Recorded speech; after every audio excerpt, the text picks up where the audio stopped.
وَلَا قُوَّةَ إِلَّا بِاللَّهِ is a treasure from the treasures of Jannah, and it is also a cure for 99 ailments, the least of which is stress. So we talked about the deeper meaning of La hawla wa la quwwata illa billah, and why we can imagine why it relieves so much pressure and stress, because we recognize that we're not the ones that control or change anything. That is only Allah who can do that. That we cannot be the savior. That we cannot be the one at the steering wheel, because we actually aren't. It's an illusion. Many people have an illusion of control, and that seemingly makes them feel safe.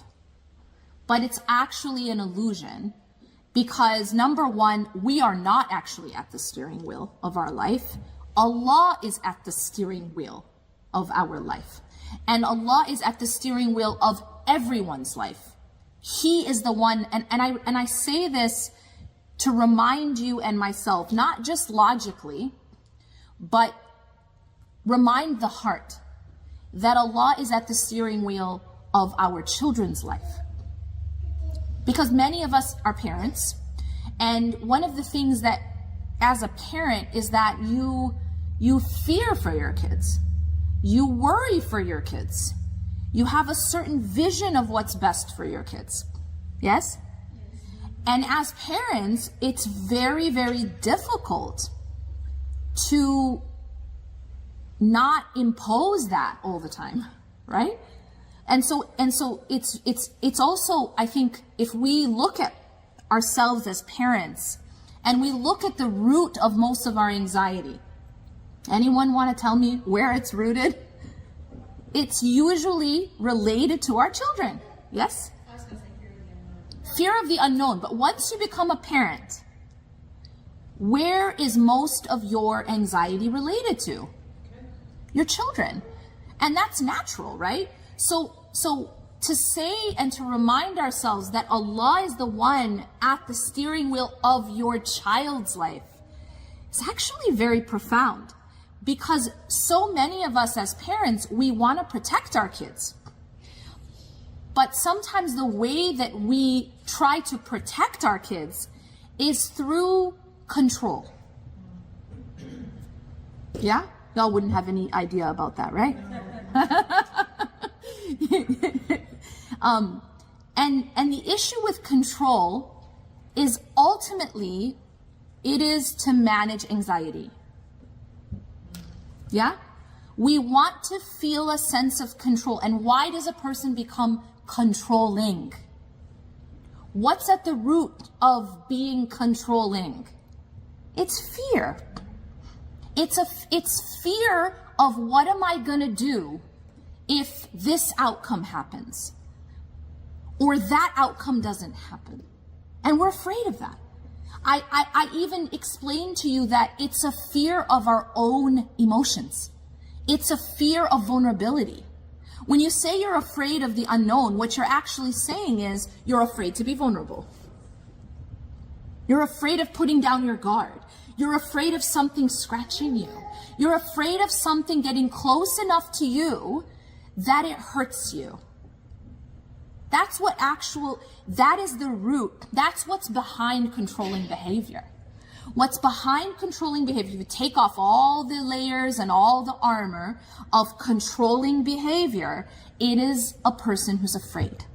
It is a person who has anxiety and fear of what may come. And the fear that if I put my guard down, if I don't control this situation, if I don't control every aspect of this situation, I might get hurt. I might get disappointed. In other words, I might have to be vulnerable.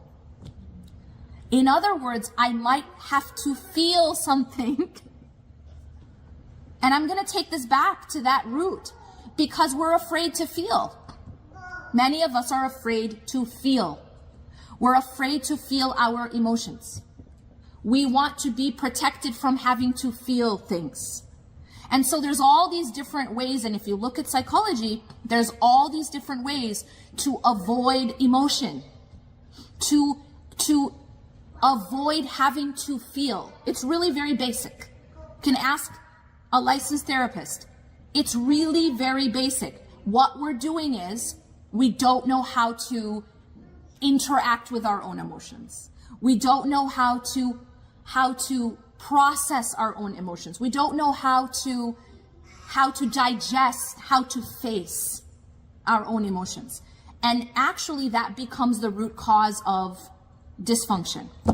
It becomes the root cause of illness.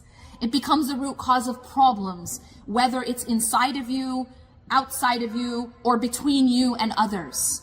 It becomes the root cause. So when you go back and you look at something like the need to feel control, because I know a lot of us struggle with that. I know a lot of our parents struggled with that, especially when you are in survival mode. Now let's go back to that, because many of us grew up with parents who were in survival mode. Do you know why that is? Well, because many of our parents were immigrants, or many of our parents might have even been refugees, and they came from trauma. They came from parents who came from trauma. They came from parents who came from poverty. They came from parents who came from war. They came from parents who came from, who were refugees themselves. They came from trauma, and their parents came from trauma, and their parents came from trauma. You understand? And so many of us grew up with parents who were in survival mode. Now, when you're in survival mode, as we talked about, you are simply not using your prefrontal cortex. The part of the human being that makes us higher creatures than animals is simply the prefrontal cortex. There are parts of our brain that are animalistic, right? Animals can also have fear. Animals also have a fear response. Animals also can feel hunger. Animals also can feel thirst. Animals have that. But what animals don't have is a prefrontal cortex. And so what happens is, simply put, when we are in survival mode, we are not using our prefrontal cortex. It's essentially offline. And so we are in our, what's called the limbic system, which is just survive this, right? And so many of us, you have to learn survival skills. You guys ever seen like these YouTube videos about how to survive in the wilderness, right? Weirdos, some of them, man. Like there's this one guy that my kids watch, and he was like having snakes bite him, and weird. Like, why are you doing this? Like on video, so he can show how to like survive. Okay, that's a little wild. But the point is that we learn survival skills psychologically as well. And one of those is you better be in control. Because the moment you lose control, you will not be safe. You gotta stay holding on to that steering wheel. And it's like we're holding on to it, and our hands are bleeding of how tight we're holding on to it. And things will happen to try to make us let go, and we are not gonna let go. And the harder you hold on, the more it hurts you. The more you break your hand, the more you crash, the more you hurt the people around you. But ultimately, it is a survival mechanism to try to avoid the emotion that you are afraid of and the outcome that you're afraid of. And so when we say something like La hawla wa la quwwata illa billah, we are actually letting go of the steering wheel. Not so that it can crash. No. We are giving it to Allah. That car never crashes. That car never crashes if you give it to Allah. That's what La hawla wa la quwwata illa billah does. And that's why it's a cure for 99 ailments, the least of them is stress. Because you're saying that, no, I'm not in control. Nothing happens, nothing changes, nothing transforms, there is no power, there's no strength except by Allah. It is not by me, it is not by my so-called control of the situation. It's not by my so-called control of my children. It is not by my power, it is not by my money It is not by my status.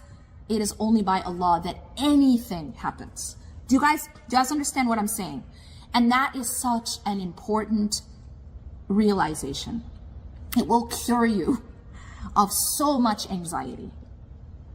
So much anxiety. Because at the end of the day, you realize that whatever outcome there is, if Allah carries you through it, you will be okay. You will be okay. That is where tawakkul fits into this. Because trust in Allah is what gives you the ability to say, even if it doesn't work out the way I've envisioned. Because we all have a plan, right? Are you guys one of those with like 2-year plan, 3-year plan, 5-year plan? Yeah, are we 5-year planners over here? I remember one time someone asked me that. I just looked at them like they were crazy. Because I think it's wild. I mean, for me, I'm like, what? 5-year plan? She said it works. That's great. That's great. Make a plan. But realize that it's not your plan that is the best plan, right? So we can make plans, but recognize we are making plans blindfolded. Do we recognize that? That's the point. Is like, we're blindfolded making the plan. Fine, make it, God be with you. But realize that you are blindfolded. And so the problem is that we become very attached to our plan. No. It has to go my plan. And I'm not even just talking about macro. I'm not just talking about 5 years. I'm talking about the plan for today. You know what I mean? The plan for today has to go like this. And if it does not go like this, things are not going to be okay. This attachment to it has to go the way I say it has to go, because otherwise the world will end. Do you understand what I'm talking about? And so the attachment to our vision and the attachment to our plan is actually rooted in anxiety. It's in fear. It's in, as you said, sister, fear of the unknown. No, if it doesn't work this way, I'm terrified of what might come. And maybe I can't handle it. Maybe I'll be unsafe. Maybe I'm going to have to feel grief or disappointment or fear. And it's interesting because anxiety and fear are not the same thing. Do you know this? We think of them as the same thing. But in a sense, anxiety is actually what happens when you refuse to feel your fear. You don't want to feel afraid. You don't want, see, there are normal human emotions. Have you seen Inside Out? So you have an idea. There are normal human emotions. All of them were created by Allah, and therefore they're not a mistake. They're not an oversight. They're not like a mistake in the design. Sadness, anger, fear, joy, disgust, etc., right? But when we look at the emotion of fear, it serves a purpose. But when something goes wrong in that system, it turns to anxiety, right? Part 2 then had anxiety in there. Well, obviously this is written by psychologists. But the point that I'm making is that fear is not what you should fear. Because fear serves a purpose. And when you don't allow it to be felt and then serve that purpose, it can turn into anxiety. And anxiety, interestingly enough, it's like, it becomes, see, fear, what's the difference? Fear, you're afraid of a specific thing, right? You're afraid of a specific thing with fear. Okay, I'm afraid that something bad will happen to my spouse. I'm afraid that something bad will happen to my child. I'm afraid that we won't have enough money. So it's a specific thing you're afraid of. If you don't deal with that, right? You don't deal with it. Either you suppress it or you do something else. You're not dealing with it. It's not serving its purpose. It can turn into anxiety which is just generalized. A person who has anxiety is not just afraid of one specific thing. It's almost as if everything is unsafe. Do you understand? It's not just anymore a focused thing that I'm afraid of, but it's just I'm generally feel that I am always unsafe. The world is unsafe. One of the roots of anxiety comes when, one example that Dr. Gabor Mate discussed is that when you think about a child who is afraid, what does the child do when they're afraid? A child who can't talk, say. But how? How do they communicate it? They cry, right? That's the design of Allah. The child who's afraid cries. Now, why is the child designed to cry? To get security from the caretaker, yes? So the child, the system goes like this. Child feels fear. Child cries out for help, security, safety. And presumably, caretaker comes in response and makes the child feel safe, right? That's the system as it's supposed to work. But when the child is afraid and cries out and never gets that response, never gets that safety, maybe they are, there's a philosophy that you should let children cry so you don't spoil them. Or there's a philosophy of let them cry themselves to sleep, or there's whatever it is. So when the child learns that when they're afraid, there is no safety, then that fear turns to generalized anxiety because nowhere is safe. Do you understand? If I am afraid and then I get safety, then I realize, okay, the world is safe.